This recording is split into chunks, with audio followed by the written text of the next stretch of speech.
Former Governor of Imo State, Senator Rochas Okorocha, has never hidden his desire to rule Nigeria as president.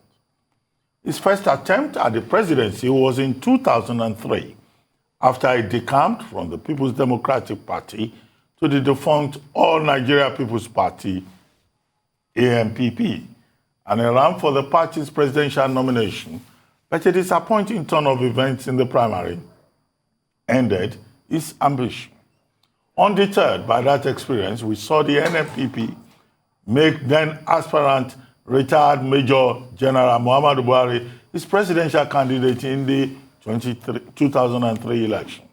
Okorocha formed the Action Alliance in 2005 with the intention of becoming the presidential candidate of the new political party in 2007. However, he jettisoned his ambition and returned to the People's Democratic Party, where he tried to become the national chairman of the then ruling party. He was later to dump the PDP for the second time, to join the All Progressives Grand Alliance, ABGA. On this platform, he became the Imo State governor in 2011. But his stay in ABGA was short-lived as he left the party in 2013 for the All Progressives Congress, where on Monday, he rekindled his presidential ambition. A very colorful politician and known for his theatrics, Okorocha is only remembered for coining the word Iberiberism from the Igbo word Iberibe, meaning stupidity or foolishness, which has made its way into the Nigerian English lexicon. Rochas Okorocha, who currently represents Imo West in the National Assembly, is now joining us from Abuja to tell us why he wants to become Nigeria's next president and what he will be doing differently to get the ticket of his party, the APC. Good morning, Senator Okorocha, and welcome to the Morning Show. Good to have you here. Thank you, Ruben. Good morning. Well, Senator Okorocha, why do you want to be a president of Nigeria? What do you have to offer? Let's start from there. Well, I want to bring to bear leadership, visionary leadership, to lead our country to greatness. And you might ask, why do I want to continue running for this office? As you have catalogued earlier, I ran for president first time in 2003. I ran for president again 2007. That saw me came second to President Yar'Adua of blessed memory. Then I came back to APC. But one question would be, why am I every time coming out for this position?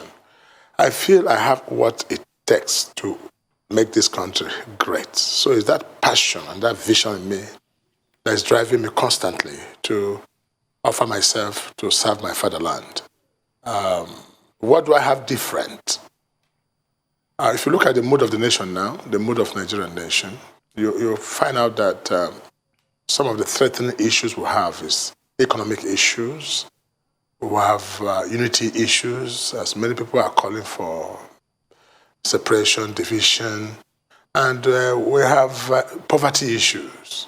These are major things. They're all linked somehow, but these are three major things. And I see myself as someone who qualifies to address these issues. First, and I'm talking about my track record.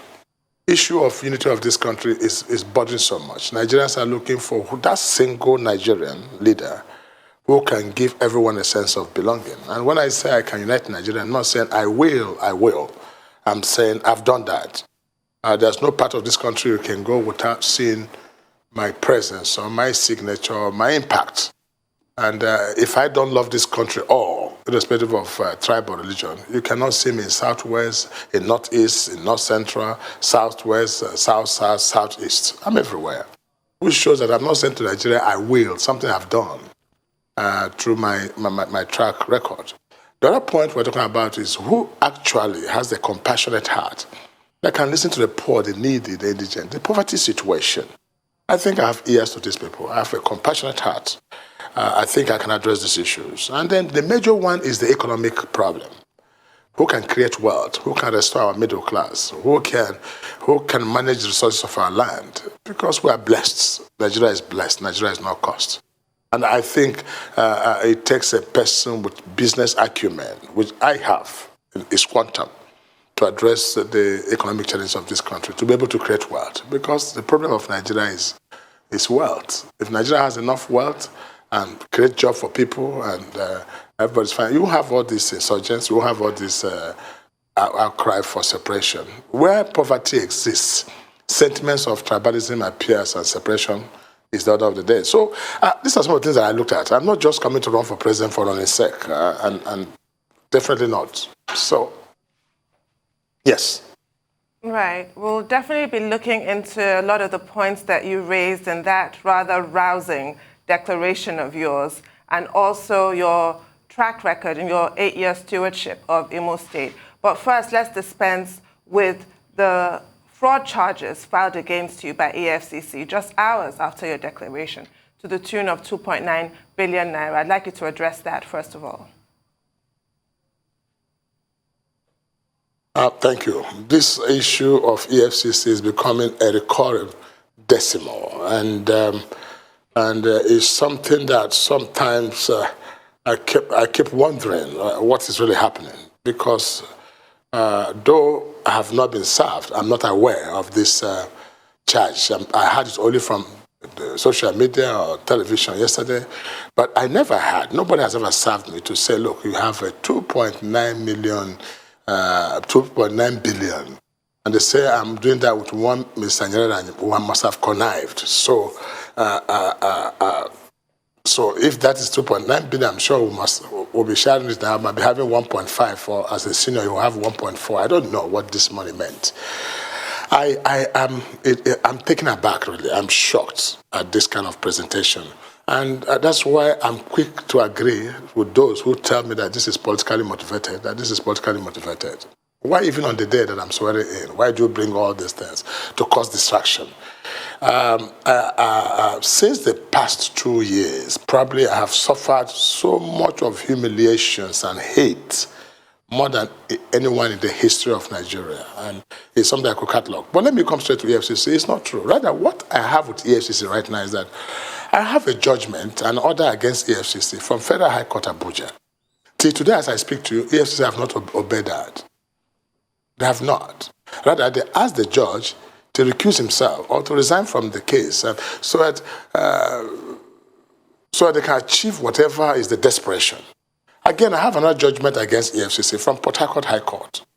Again, EFCC have refused to obey that order, all based on my human rights and administration of Imo State, and which ordered them to stop my harassment and stop everything, all this kind of thing they do with me, arresting me at will and all that.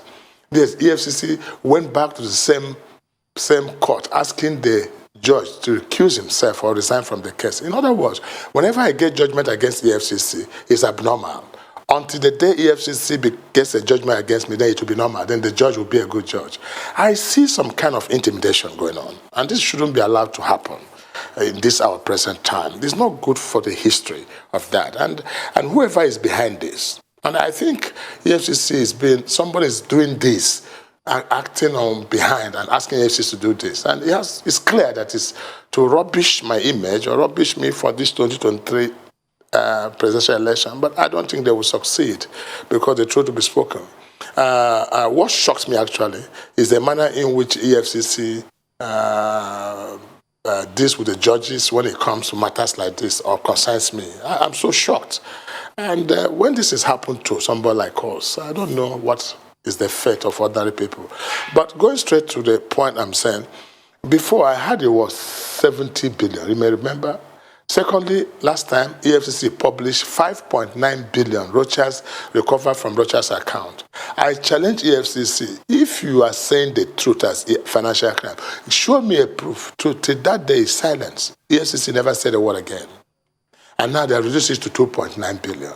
If it's 2.9 billion that, if EFCC want money from me at all costs, or want to get, I don't know what it is, I wish it's money, because that would have been easy for me to do. Because I speak to you now, even the government of Nigeria, if I say how much I'm being owed by the government of Nigeria, it will be something that is. So I am Rochas before becoming a governor. And anybody can go to my conduct bureau file and check who I was and the assets I had before becoming governor. And then check my assets now, what I have after becoming governor, and see whether governorship made me richer or made me poorer. So I don't know why Nigerians like, it's diversionary, let me say this, diversionary. But again, this is APC, this is EFCC under Buhari government, this is Rochas that is the leader of the APC. I'm tired. I can't even speak out my mind before I'm seen as somebody who is fighting a government that I'm part of. So my hands are tied. But I'm just delivering my declaration, and when all over social media, Rochas and EFCC, and no one have served me. Nobody have served me anything, 2.9 billion. So it's been one drama or the other. And if you have a little time for me, I would, I don't know, go ahead. Maybe I can answer as you ask questions. We'll get to all those issues. But you raised a point now about assets that you have. And you've been quoted as saying that, in fact, the Imo State government is owing you about 8 billion naira in security votes, and that before becoming governor, you were richer than the Imo State government. Now, this morning, you just added to it that even the Nigerian government is owing you money. So these assets you talk about, what are these assets? And where did the money come from? In the re-amended electoral bill, you require about 5 billion to run for president. You sound like you have that money. Money is not a problem. What do you think about the monetization of the process? And why do you consider yourself richer than Nigeria? That Nigeria now owes you money. Imo State also owes you money. Okay, let me come to that, Ruben Akpati. Correct it. I didn't say I'm richer than Nigeria. Nobody can be richer than a nation. And let me go to Imo State. For my 8 years in office as a governor, I never took one dime as security vote. I never bought any car, official car for myself. And I never spent government money in feeding myself and my family. That might shock you, because I didn't need it. So this is verifiable. I mean, this is it. But again, when I said the government is owing me, I'm right about it. But at the appropriate time, I will make that known if there's actually absolute need for it. But like I said, I'm a leader in this government, and I do not want to be seen to be fighting a government that I'm part of, or I'm seen to be cascading government I'm part of, because most of this is happening. I can assure you very well that the leader of this country, President Muhammadu Buhari, may not be aware of it. That's my conviction. And there are some certain people from my state, people pushing all this in to see that I'm down at all costs. If you're asking for my source of wealth, or my properties, if I have to enumerate them now, I don't know whether you have all the time, but I can if you want. And I said to you, go for investigative journalism, go to the conduct bureaus, look at the files and see the properties I have and where they are located and what I have now. That's the simple way to prove it. My account is open. There's nothing hidden.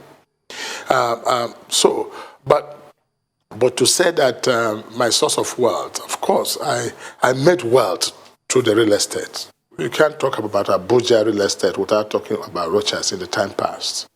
I made my fortune through this fleet vehicle sales. If you recall, I supplied the 1,000 Land Cruiser Jeep Prado to the Nigerian police, and that of pickup through Score then. So my source of wealth is not anything hidden. I think I count it a blessing of God. And I could have been running the Rochas Foundation with over 25,000 children if I didn't have resources. And I didn't just start it because I became governor. This has exceeded 24 years ago. And I have over 6,000 graduates now, lawyers, doctors. So I can't be hungry in my life anymore. If I ask my children I've brought up to say, listen, please take care of your father, they should be able to take care of me. And I'm talking about Hausas, Igbos, Yoruba, Fulani, Efik. Listen, gentlemen, I don't know why this country hates, some people just hate progress. I've come to offer myself to run for this office. I'm not doing so for the profit of the job. I'm doing so for the glory of the job. I'm not doing so because I'm looking for wealth or looking for fame. God has blessed me. I'm blessed, and maybe that attracts hate for me for some reason. Asking me whether Imo State government owe me, Imo State government do owe me. And another question you could ask would be my performance in Imo State. Of course, there's so much of gossip that go on. We've been able to find out that there are 39 young men in Imo State that are paid by the government to just keep writing rubbish on social media, and they've opened about 5,000 accounts and write everything about Rochas. Just is their job. And some of them have come back to say, look, they can't do this anymore, that's not good. I mean, this is what you have. But in the true sense, just to summarize what I've done in Imo State, as you ask more questions, ask them who introduced free education the first time in the history of Imo State with such many resources, and it lasts for 8 years from primary, secondary to university. Rochas did that. I had more schools built than in the history of that state. I have more hospitals built than in the history of that state. I built the first cargo airport, the police headquarters, the best, the prison command headquarters, the best government house. In fact, some of my project is the one the present government is recommissioning, unfortunately. And Ruben, I've always argued with you people as journalists. Can you always make out time to go for investigation yourself and come back? If you come back, you will ever not receive any single paper from anybody from Imo State asking you to ask these kind of questions. Right. But since you're running for president of Nigeria, I do believe those questions are in order, Senator. I have two questions for you. You spoke a lot about the youth in your speech declaring your intention to run for president, and you had a successful Youth Must Work program as governor of Imo State. How do you plan to expand that across the country and deal with the problem of unemployment? That's my first question. But since you mentioned in your previous response the issue of feeding yourself, I'm going to ask you a second question about one of your controversies as governor of Imo State when you appointed your sister as Commissioner for Happiness and Couples Fulfillment, I believe she was called, and also Deputy Chief of Staff to you, the governor in charge of domestic affairs and feeding. That was criticized as being nepotistic, and also the issue of overbloating of government. How will you ensure that Nigerians can trust you to create the meritocracy that we deserve?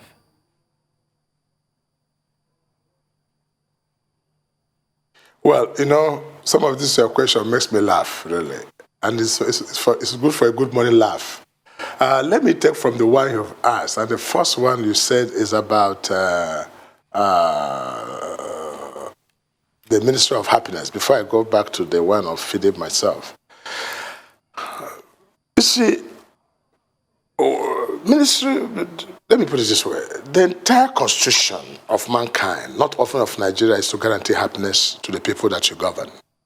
And one of the problems that we have today in Nigeria is the issue of happiness. That most people are not happy, and that's why we think that we have problem in Nigeria. If people are happy, you can't talk about problem in Nigeria. And when you talk about happiness, people think happiness is pepper soup, going to joint, going to disco, or traveling, or marrying many wives. You know, Nigeria, sometimes some of these people have very, very funny mentality. We are talking about the guaranteed happy state of mind of the people that you govern. And our Ministry of Happiness was the first ever ministry introduced that actually worked and took care of the citizenry. One, he listens to the poor. He deals with the matters that concern the poor, the wretched, the needy, the widows, and engaging them to see how we can help them out and solve their problems. He helps with people who have been oppressed. If you're from Imo State or some of this part of this country, you know that at every weekend, a big man somewhere, because of how mighty he is, will see somebody that he does not like, a young man on the street, and take him to police, and they will lock the man up there. From there, he will go to prison without case being had. If you go to Nigerian prisons today, you see that there are many people whose case has never been heard for 20 years, 30 years, languishing in prison. This ministry addresses that and to guarantee people's happiness. And that is what some of the men never liked. And the issue of guidance and counseling, to be able to guide young men, youths, women, on what life is all about. People are not asking you for money, really. They're asking you to impact on their knowledge that they too can take care of themselves. So that ministry was an awesome ministry. And I said to all of them that before you engage in any project, be it Ministry of Agriculture, Works, or anything, you must first and foremost check the level of happiness it will guarantee to the people that you govern, or such a project is worthless. This is what, and that's what brought about Youth Must Work.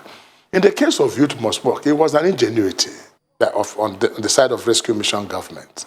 And that's why you saw what is called absolute security and peace during my 8 years in office, because young men must be engaged.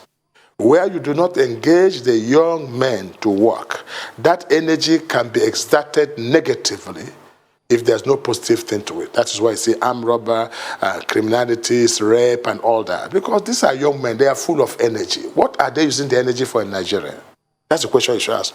So I made it compulsory that every youth must work. And look at the idea we had. One, we said to them, listen, some of you will be teaching, some of you will be in security, some of you can even go and work in private companies and government can meet you up and pay you certain 10,000 naira, and their employer is a way of making the employer take them. We did all that. And it also took over 25,000 children or young men working in schools, in hospitals.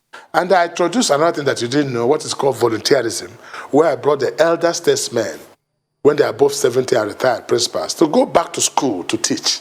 Because we lack enough teachers. So go and make volunteer. And it kept them alive. I wasn't asking them to work because I was looking for teachers, but to keep them alive. Most of them languish in the village and die after retirement. So I introduced what's called volunteerism. That was how I governed Imo State, thinking outside the box. And I don't know whether you have a particular issue of appointing my sister as the commissioner. She was the deputy chief of staff that handles my domestic affairs. Domestic affairs does not mean food. Domestic affairs is more than food. Things that concerns me privately. She can walk into my bedroom. She can look at my clothing. She can look at my schedule. She can wake me up. She can do that. A lot of things was her job. It wasn't feeding. Even the feeding part of it also is money that I feed myself. So go and check Imo State record and see whether there's any day one bag of rice is bought from government fund. This is the mystery that they don't understand. I think I've answered the question, but there's one more question you did ask about how I'm going to bring that to bear in Nigeria. If you listen to my speech yesterday, it was very clear. I said white-collar jobs should constitute an infinitesimal part of our employment strategy. That the best way to govern a society is to allow them to govern themselves. The best way to engage the youth is to allow them to discover their talent and use it for the development of their nation. The government can never afford to employ everybody. And that's what I did in Imo when I introduced Imo College of Advanced Professional Studies. In other words, if you have finished your university, spend 6 months or 1 year and learn about underground water welding, learn about computer, learn this, something that can equip you. Do you know Shell took some of my children and they were getting more than 500,000 naira a month because of underground water welding, they learned. I brought people from South Africa, from Irish to teach these children. Listen, there's job in this country. There's no reason why any young man cannot work in this country. There's just no reason. It's just that because we have not, worked it out for them to understand. That's it. Okay, Senator, so many questions to ask you. But first, let me ask you, what's your relationship with the... Please, take your time. Take your time. Give me 2 hours. No, we can't afford to do that because the program itself has scheduled time out. But what's your relationship with the current governor of Imo State, Hope Uzodinma? That's one. 2, you were quoted as saying famously that there's nothing called police brutality in Nigeria, and which is your response to a question elsewhere about the 2020 NSAS protest. Can you really, in good confidence, say there is nothing like police brutality in Nigeria? And if we were to become president, is there a way of saying Nigeria does not need police reform because young men can just go out there and fight each other. 2 questions. Now, my relationship with the Governor of Imo State.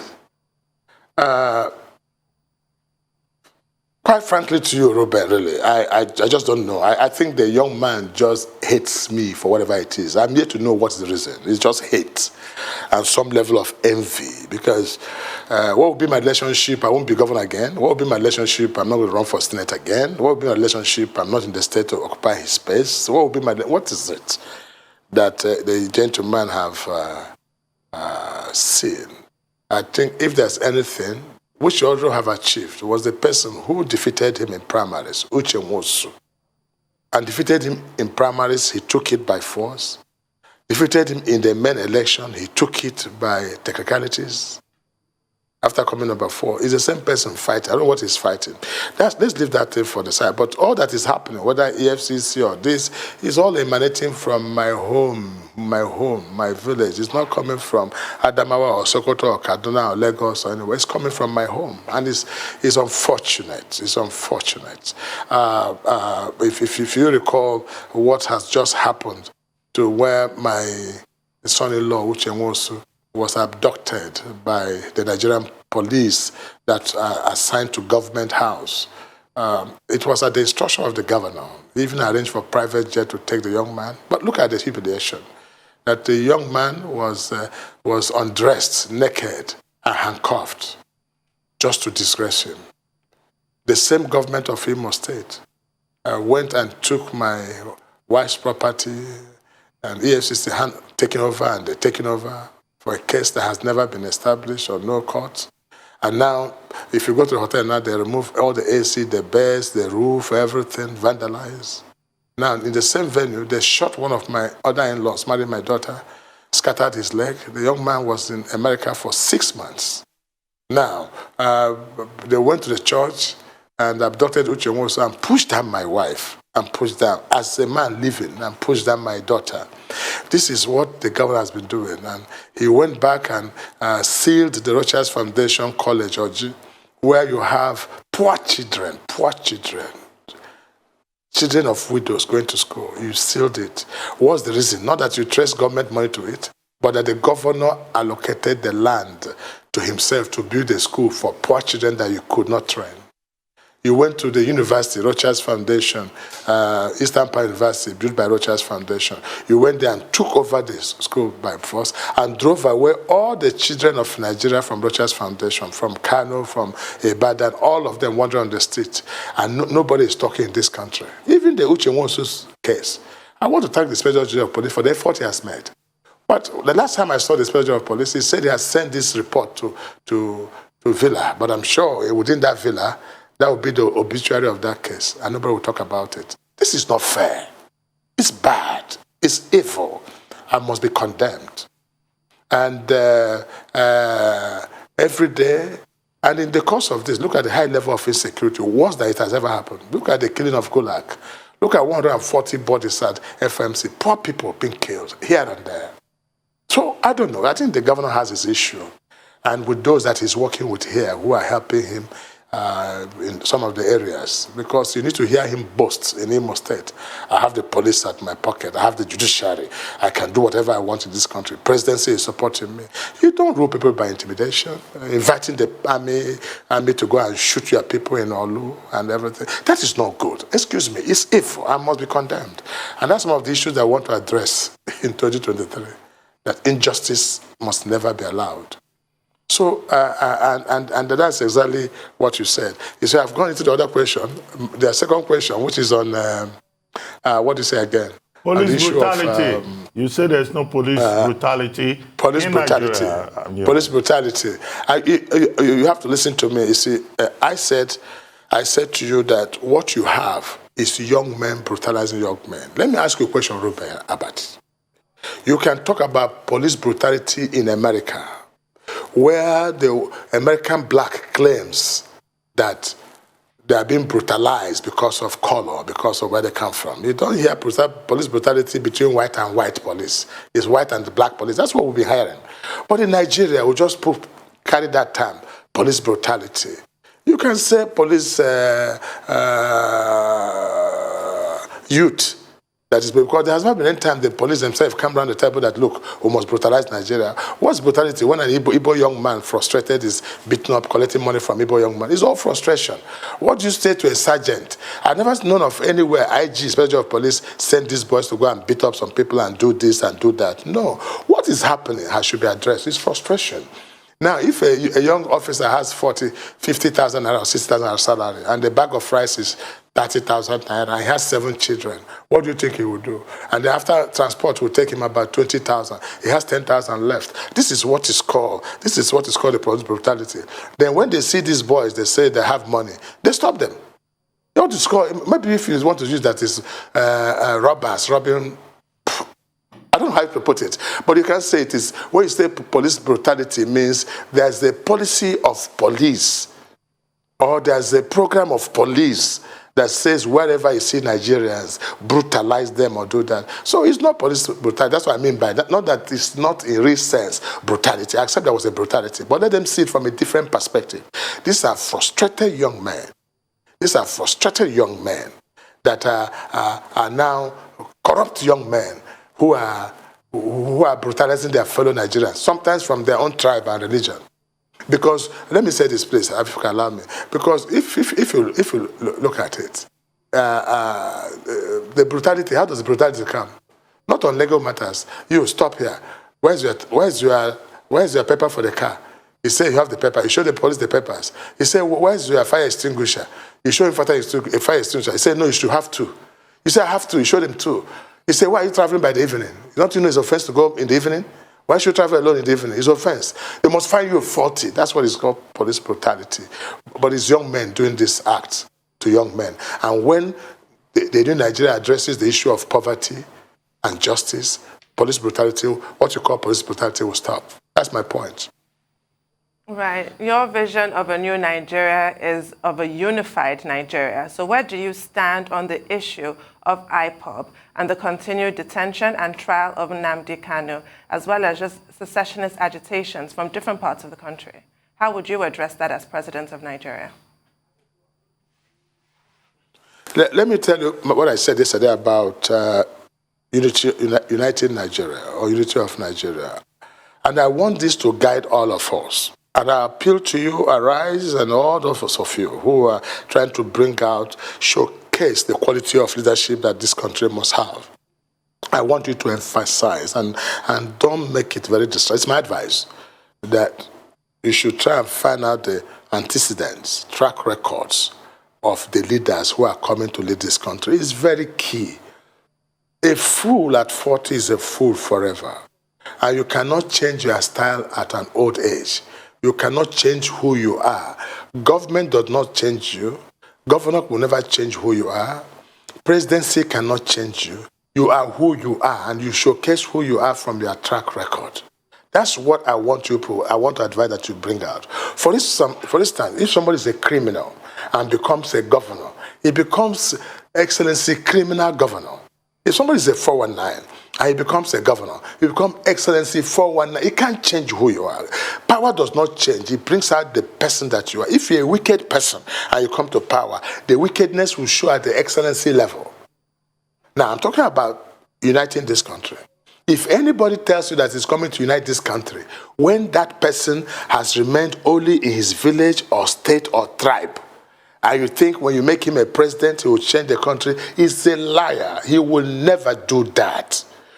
But or somebody who is very tribalistic, or somebody who feel that this nation should not be one, and you think when you make him president, he will change, you are making a mistake.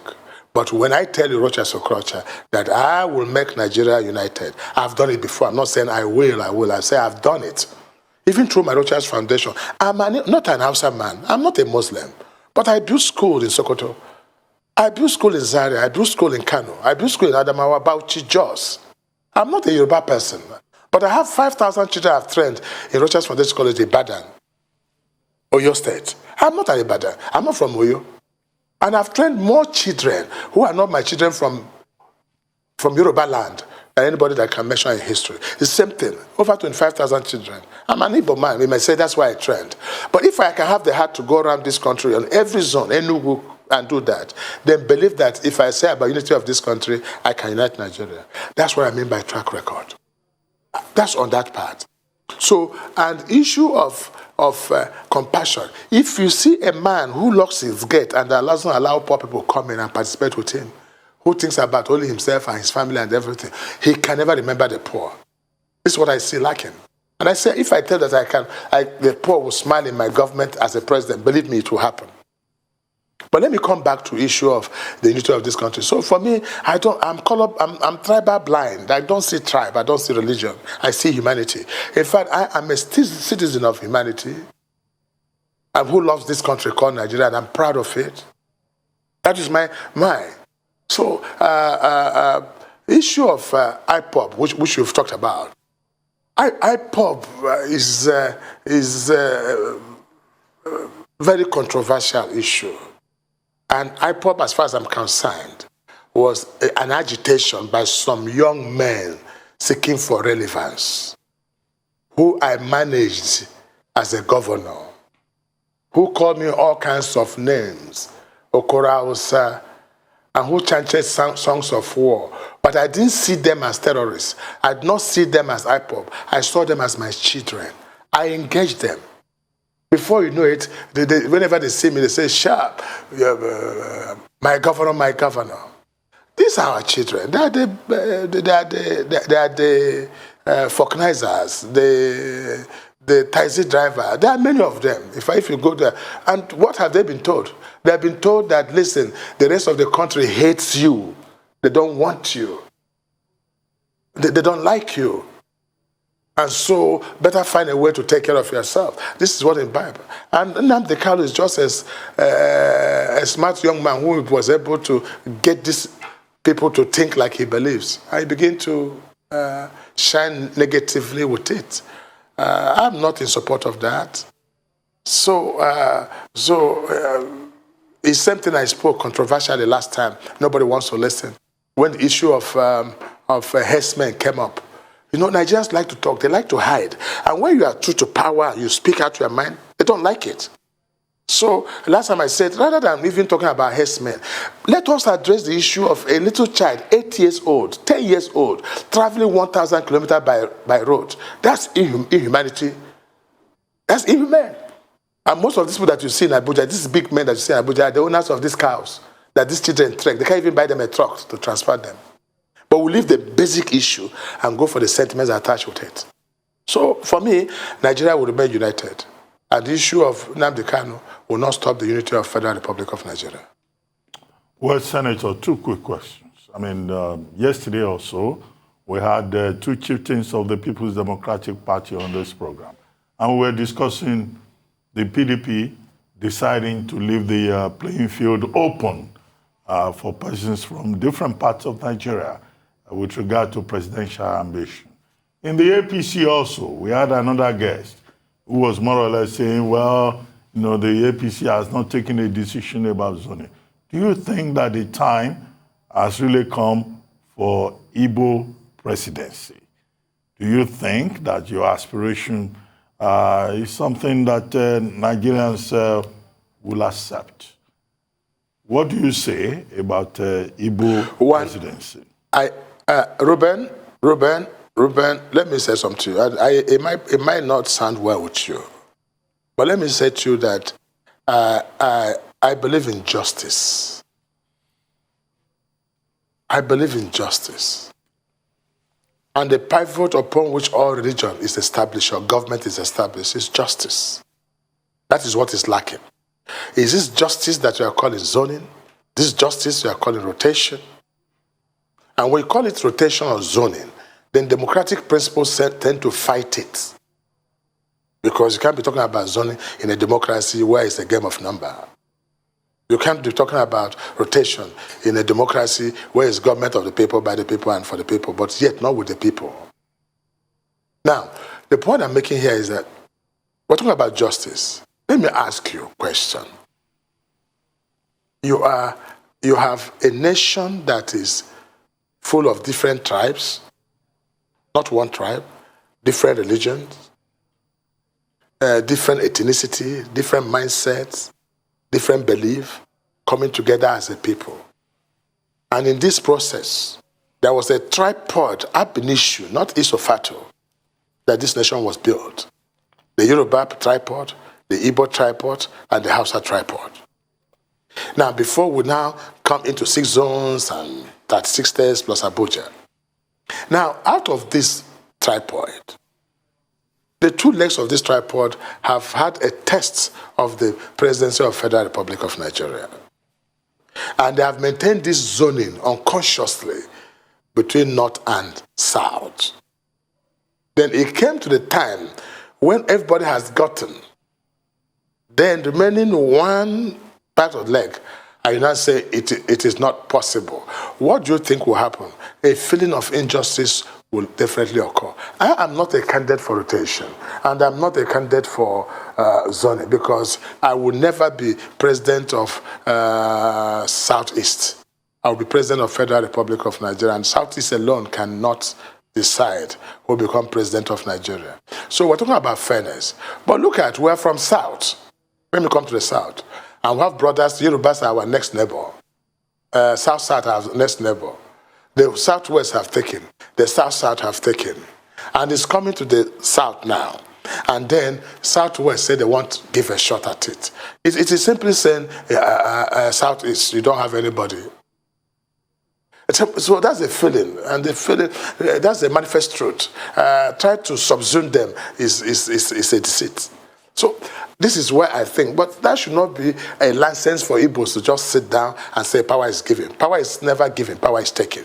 They must go out and negotiate. Like I've declared now I want to run. I'm not running because I'm an Igbo man, I'm running because of the vision I have for this nation. So this is exactly what I'm talking about. So when they say they want to leave it open, it is sent to Igbos, listen, this is what we think about you. If not, why do we have Obasanjo and the former minister, when they contested? I don't know, sorry. Okay, I remember the name. Olufalaye. And Atiku and Olufalaye and Obasanjo, the same person. Falaye said, are the same people for election of same time. You came to the time of President Buhari and Atiku, the same thing. That's why I said let's have unity. Because if you talk about democracy now, I said you have to have a Nigeria before you talk about unity. If you don't have democracy, you have to talk about nation before you talk about democracy. So if the nation is not considering this for whatever reason, again, I want them to give a level playground. All I ask of my party is give us a level playground. Okay, thank you very much, Senator Rochas Okorocha, for joining us this morning. Well, I'm being told we can take one more question. Right. Oh, no. That's a good one. I wanted to take you back to your performance as Imo State Governor, since that's one of the major things on which you'll be judged. And you want to take us through your achievements in infrastructure, for example. We've talked a lot about, youth employment, youth empowerment. We've talked about free education, but let's talk about infrastructure. And also where you stand on the issue of, does Nigeria have a debt problem or revenue problem? Because you're big on infrastructure, will you be going and borrowing once more? Are you going to take Nigeria further into debt? I want you to address those issues, please.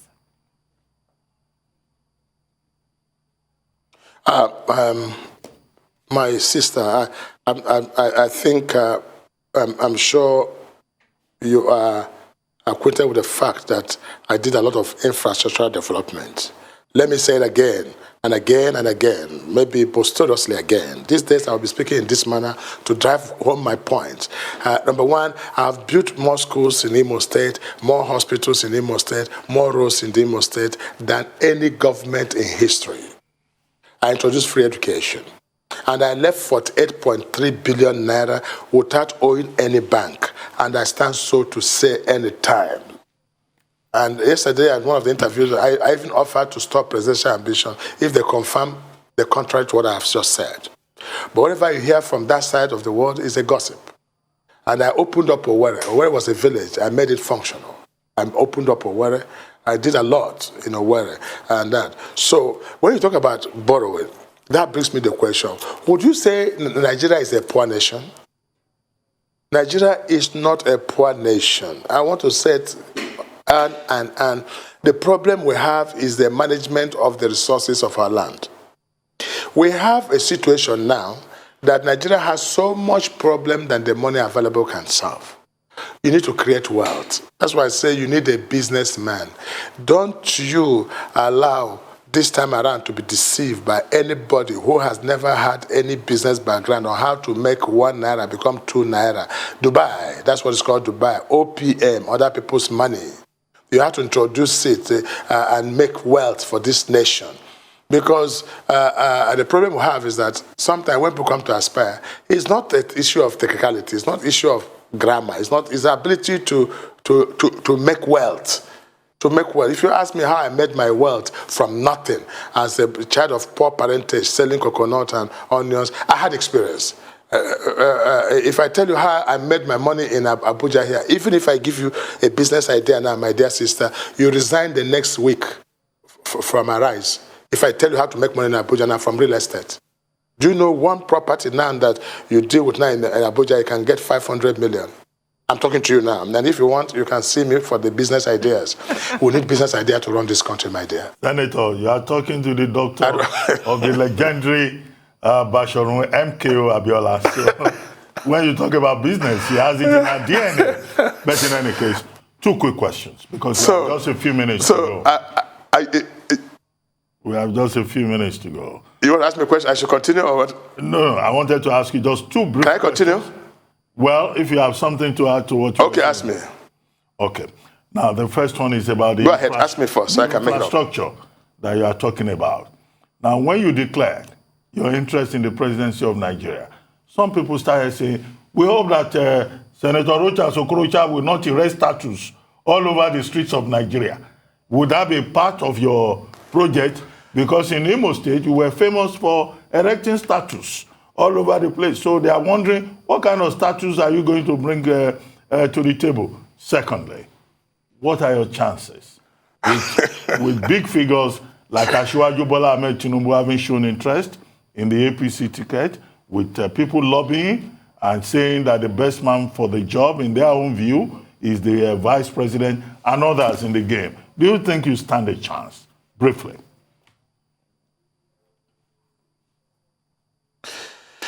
Very interesting question. Let me quickly tell you on the issue of the statue. If you listen to my speech yesterday, this is why Americans or other developed countries are better when it comes to politics. When anybody makes a speech, especially from the heart, go and analyze his speech. I said to you yesterday that I will honor our heroes past, the Azikiwe, the Awolowo's, and the history of our founding fathers will form the first step into our tourism industry. Listen, we have not been celebrating what we have.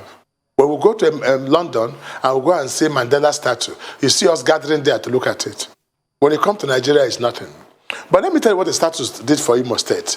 Number one, what the status did when I built it, and I will explain to you, the status brought in 5 sitting presidents who has to fly over Abuja and land in Imo, making Imo State an international airport by force. And when they came with resources and spent money there.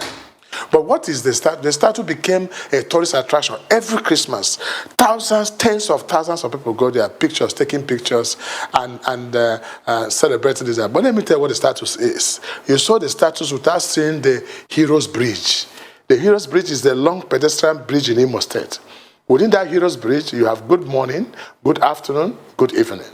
The good morning, whenever I go every quarter, I take the children on tour or sightseeing. We'll start from my good morning. And I tell the students, this is your good morning.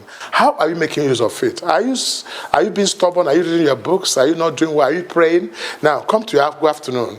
For me, I have crossed my afternoon a bit. I don't know, Ruben, I think you are within your afternoon. So it's a yardstick to check. Within your afternoon, what are you able to do? Have you lived well up to your afternoon? Have you been able to be successful? Can you say you have justified your morning to your afternoon? Then when you pass your afternoons, some people are drinking during the afternoon time. So some people are playing. Then eventually a day must come where you must bow before the altars of God, descending when the sun must set. As the sun is descending, what can you look back and say you have done for humanity? What can you be remembered for? What can you say you have impacted society? Where is just a waste from morning till evening? As you descend, if you have come up gloriously as you are descending, like people like Zuma and the rest of them, and Serif Johnson, whose status is there, Ojukwu, Azikiwe, Awolowo, those leaders, then the children want to learn. How do these people start from morning to their evening? And if you succeed, we'll give you a start to beautiful one. And how is the start to build? By students of IMSU and IMSU, who can just get mortars and bring iron rods and paint it and make it a human-looking thing with the history of the person. As you drive into, you go to the Hall of Fame where you are celebrated.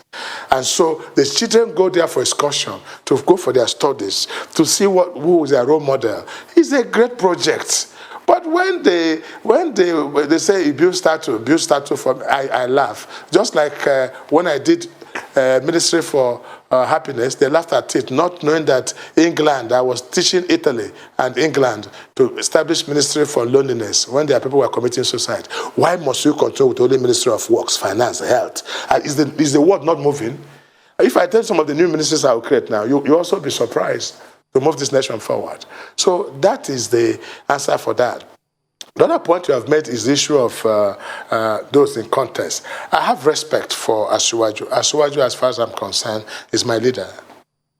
Vice President Osinbajo is a family, is a brother, is a family. I love him so much. I have nothing absolutely against him. Nothing. And what I'm saying now is, if it is in terms of capacity to move this country, not in arithmetical progression, but in a geometrical progression of development, then count Rochas, I'll do it. What is priding me? I'm not proud. See, as I said now, I don't have the best of structure in my party. Neither do I have. Asiwaju has that much, much better than me. My brother and my friend, a family, Osinbajo has that. But you see what's driving me crazy is what I have here. Nigeria needs to utilize it while it lasts. I'm talking about vision. Thank you. Thank you very much, Senator Rochas Okorocha, for joining us on the program this morning.